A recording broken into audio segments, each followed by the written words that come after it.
You see, the problem is like this, that now you have to go to the airport.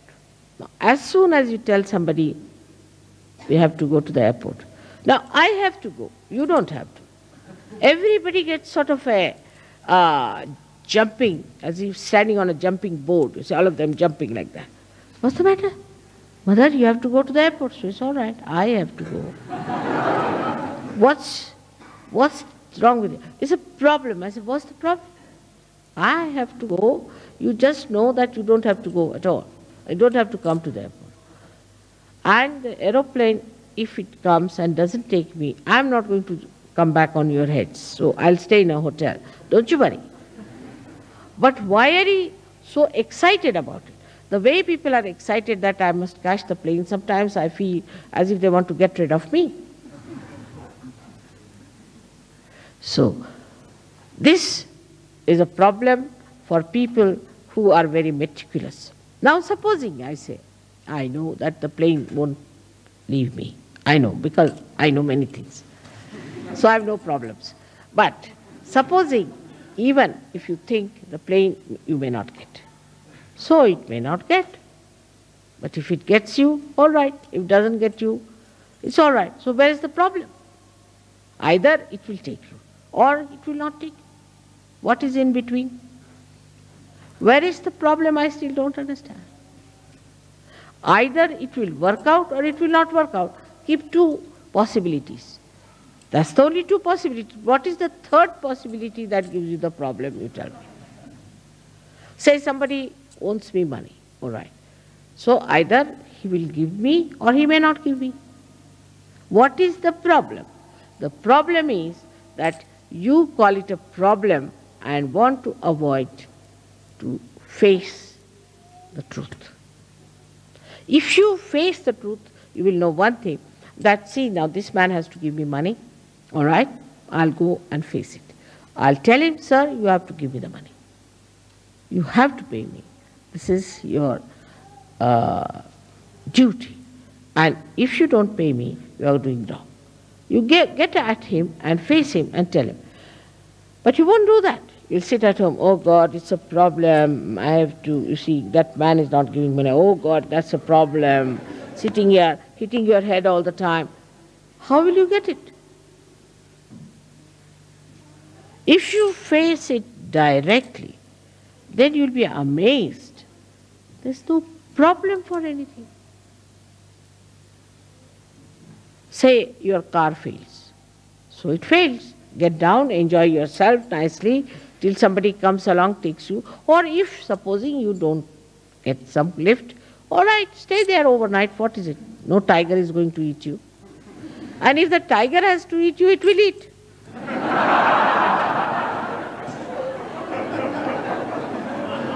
Where is the problem? Still I can't see. I can't see the problem. If tiger has to eat, that's already destined that the tiger has to eat. In any case, nobody dies. You'll be born again.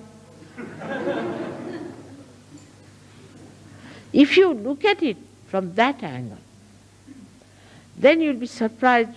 Most of the problems do not exist. They are like bubbles, created by our own thinking, the waves of our thinking. This is the problem, that is the problem. Like today they said there is no hall on such and such date, all right. Where are you having the hall? There. If there's no hall, let us have it in the open. So to make the best of it is the way Sri Rama shows you. Now, what is the way he has helped us? Let us say. Sri Rama, by his character, by his balance, his peace, and his mildness and his sweetness, has shown us how a king should be a benevolent king, and at the same time a very loving husband and a loving father and a person in dharma. But apart from that, he went down to Maharashtra.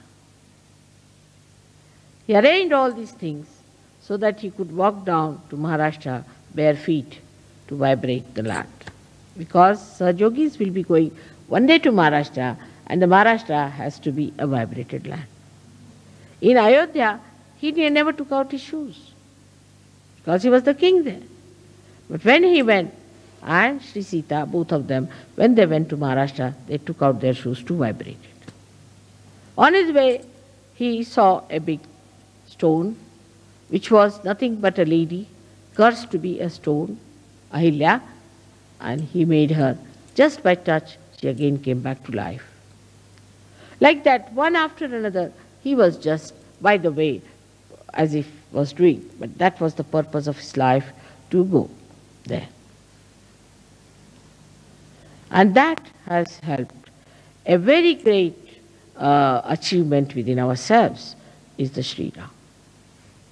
Sri Rama stands for the pranavayu, is for the vital air that we drink, that we take in, for the vital air.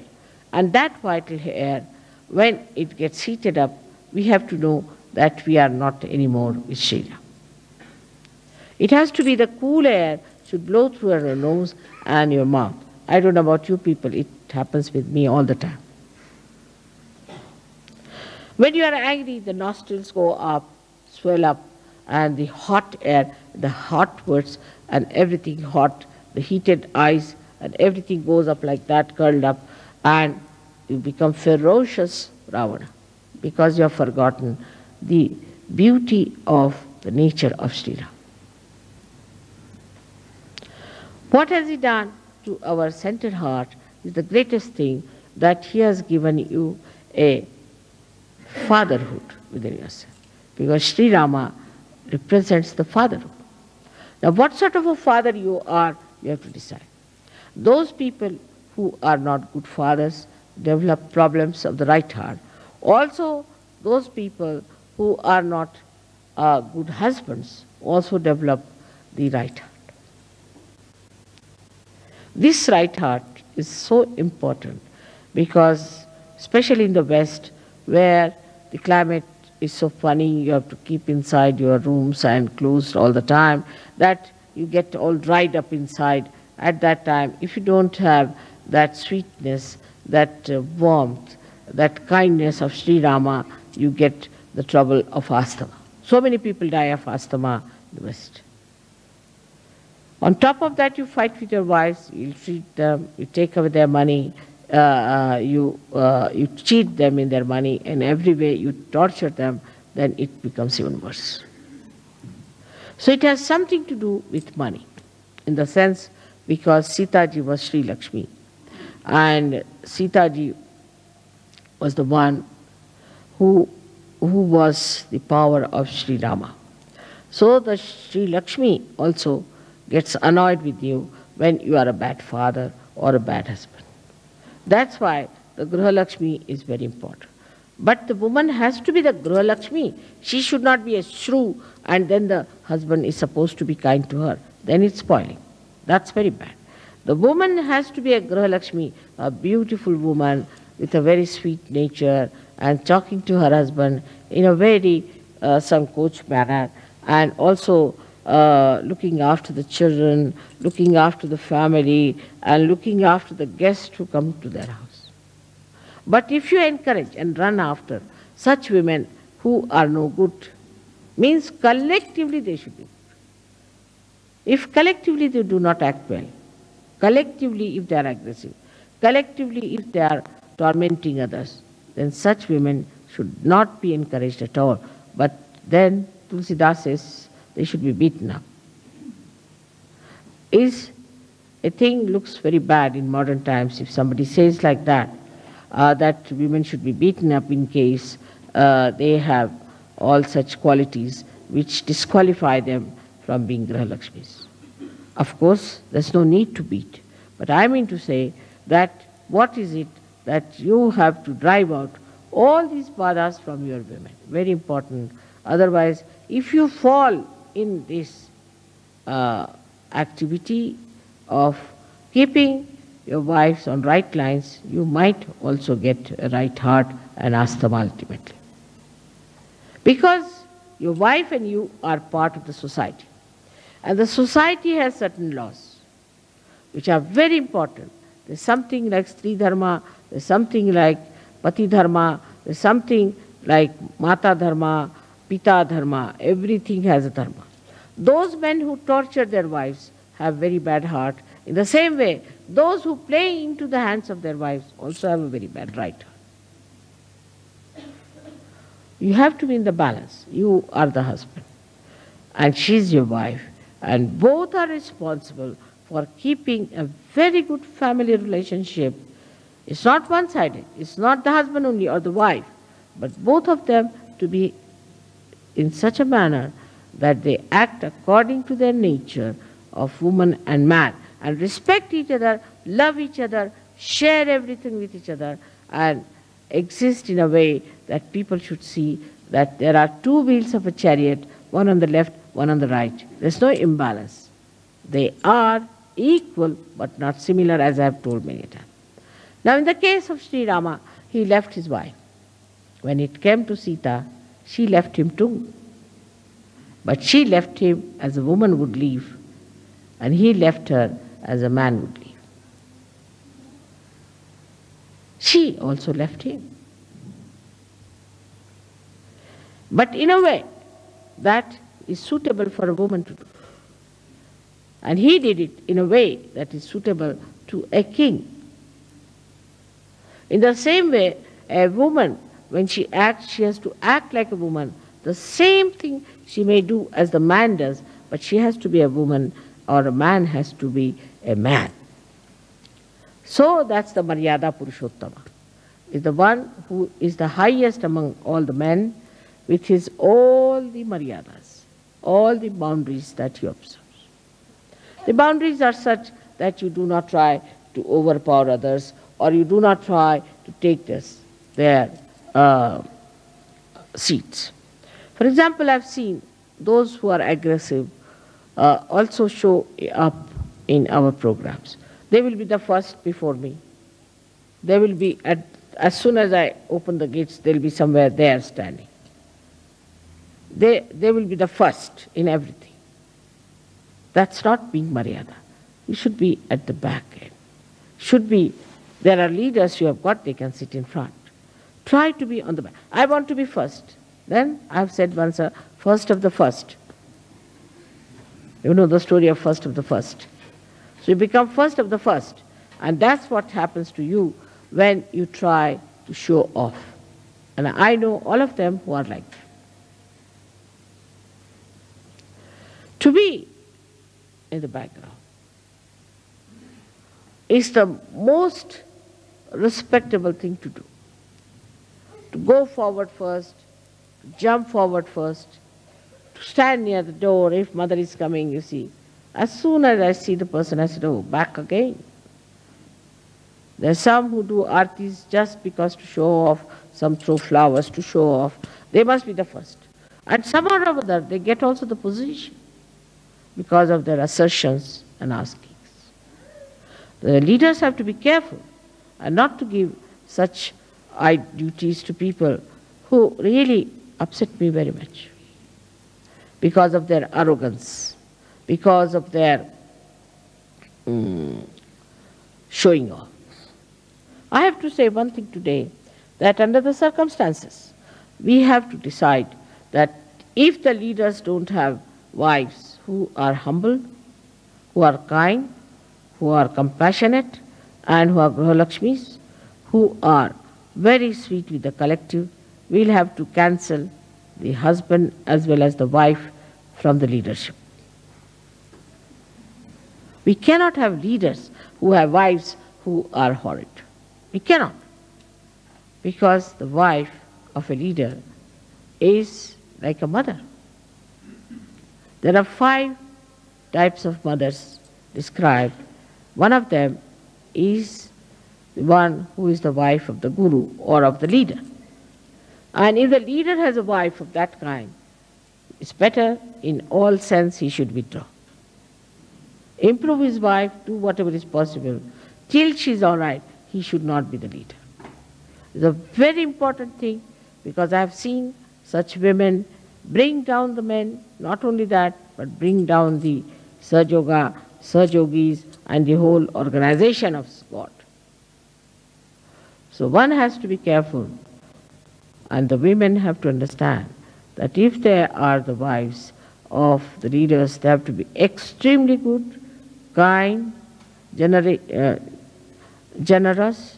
sharing, looking after, absolutely motherly, and should not tolerate nonsense and should correct when people are doing wrong. They should not report anyone to their husbands, should not take over themselves the responsibility of doing things which they are not supposed to do. If they are not of that level, they are of no use to people and they have no business to be proud of being the wives of the leaders. From Sri Rama's life, we learn a lot, and from Sitaji's life also.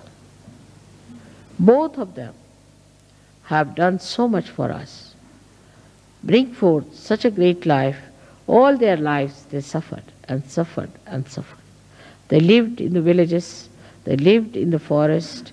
While they were the king and the queen, they had never known what is discomfort. They traveled all the way bare feet. They went through all kinds of tortures of life. Sita was taken away by Ravana, who was a horrid man. She had to live with a Rakshasa, can you imagine? She lived with a Rakshasa, and there she showed her greatness.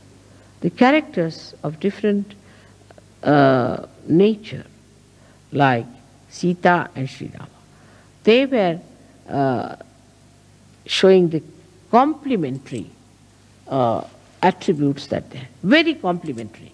And if that is so, then the husband-wife's relations are beautiful in Sahaja Yoga. That's the way it should be. I find some people are very nice. Some leaders are extremely nice, but wives can be very hard, can be very stiff, or could be very mischievous, could be troublesome, selfish. You cannot grow in Sahaja Yoga with these qualities. It's such a luck and chance that your husband is the leader, is the highest man in your nation, in Sahaja Yoga, and where you have to be up to his ability, capability, and his name. Otherwise, you have no authority. That's why I have to tell you that on this day of Dasera, let us decide that we are going to have Ram Raj in Sahaja Yoga, where there is benevolence, there is love, compassion, security, peace, joy, discipline among ourselves. The whole disciplining is within ourselves. What I say about Sri Rama is that he himself has put himself into the discipline of Maryadas. In the same way, we ourselves should put ourselves into the discipline of Maryadas. It is a very great thing that it should happen in Switzerland, because Switzerland needs it the most.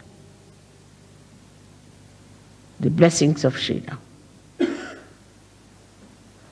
The way it is going on in this country, this very selfish, non-benevolent activities going on, ruining all the poorer nations by this kind of a selfish attitude, a very narrow attitude, very low-level attitude towards the money of these poorer nations. Is important, very important for us today to pray for the emancipation of the hearts of those people who are just butchering. In these modern times, you don't have wars. But financially, they are butchering people. They are killing them by depriving them of their own money and their own benevolence. So, if Ram Rajya has to come, then Rama is to be born in the hearts of people who are at the helm of affairs. And that's how we have to pray to Sri Ram that be kind and compassionate so that you could be born into the hearts of these people. May God bless you all.